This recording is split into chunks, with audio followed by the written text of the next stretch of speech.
My uncle once told me this story, a personal experience he had with his friend James. One day James was browsing the internet. He came across a story about an old suspension bridge located not far from his house. The website had tons of pictures of the bridge and the surrounding area. The next time he met up with my uncle, he told him all about the bridge. It was an ancient suspension bridge that spanned a deep gorge. For some strange reason, it was known as a place infamous for suicides. Every year, 5 to 10 people would leap from the bridge and die. Nobody could ever explain why. Some said the place was haunted by the spirits of those who had taken their own lives there. That evening, after my uncle got home, he decided he needed to see the bridge for himself. He was obsessed with the idea of seeing a ghost. So that very night, he headed into the mountains where the bridge was located. It took him about 30 minutes to get there. It was nearly midnight when he arrived. There wasn't a single soul in sight. It was dark and completely silent. The atmosphere was so spooky and heavy, it sent chills down his spine. "People just make this stuff up," he muttered to himself as he cautiously walked toward the edge of the gorge and looked down into the darkness. He started thinking about all the people who had thrown themselves into that pitch-black abyss. He was so fascinated by the place that he felt like he had to call James and tell him about it. So he pulled out his phone, but since he was high up in the mountains, he couldn't get any signal. Looking around, my uncle noticed a phone booth nearby. Curious, he walked over, stepped inside, dropped some coins into the slot, and dialed James's number. "Hey James, guess who's calling?" he said. "I'm standing at that bridge you told me about. Why don't you come out here tonight? It's so peaceful and quiet." "Sure," James replied.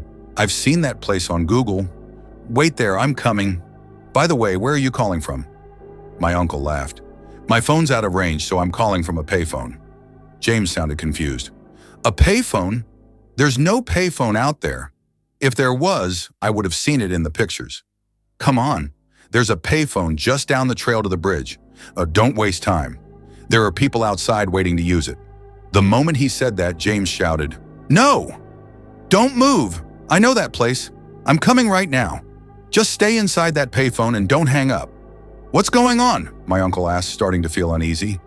"Just promise me you won't move," James said. "No matter what anyone says, don't step out of that booth." James hung up. My uncle suddenly felt a wave of fear wash over him. He kept the phone to his ear and didn't hang up.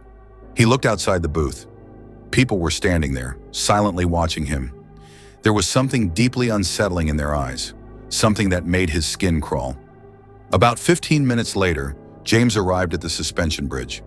He found my uncle standing right at the very edge, holding his phone to his ear, completely unaware of his surroundings. There was no phone booth and no line of people waiting to use the phone. If my uncle had taken even a single step forward, he would have fallen straight off the edge and died.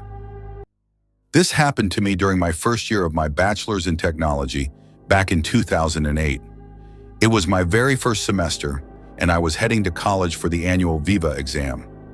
I had recently learned to ride a scooter and was always extra cautious whenever someone rode with me. It was especially difficult for me to balance when a woman sat behind me wearing a sari, since they don't usually straddle the seat. They sit sideways. My college was in my hometown, just about 3 kilometers, roughly 2 miles from my house. It was January and it was lightly drizzling that morning. On my way to college, I had to pass through an unpaved road that had turned muddy because of the rain.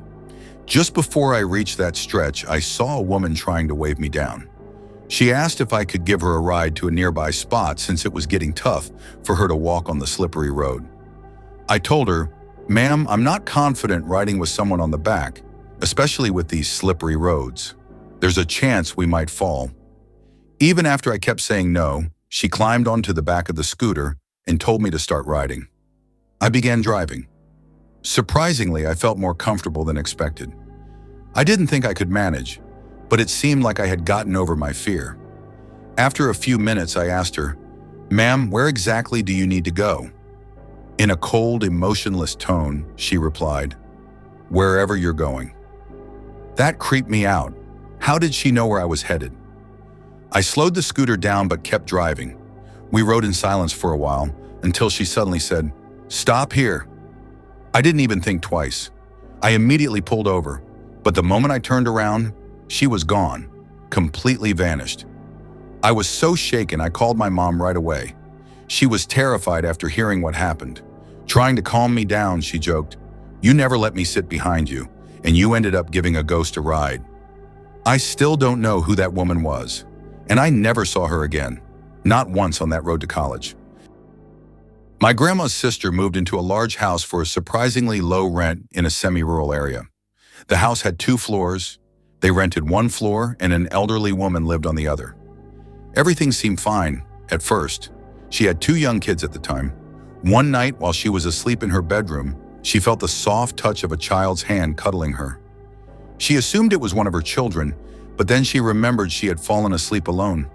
When she opened her eyes slightly, there was no one there. Though it gave her chills, she kept her eyes shut and tried to stay calm.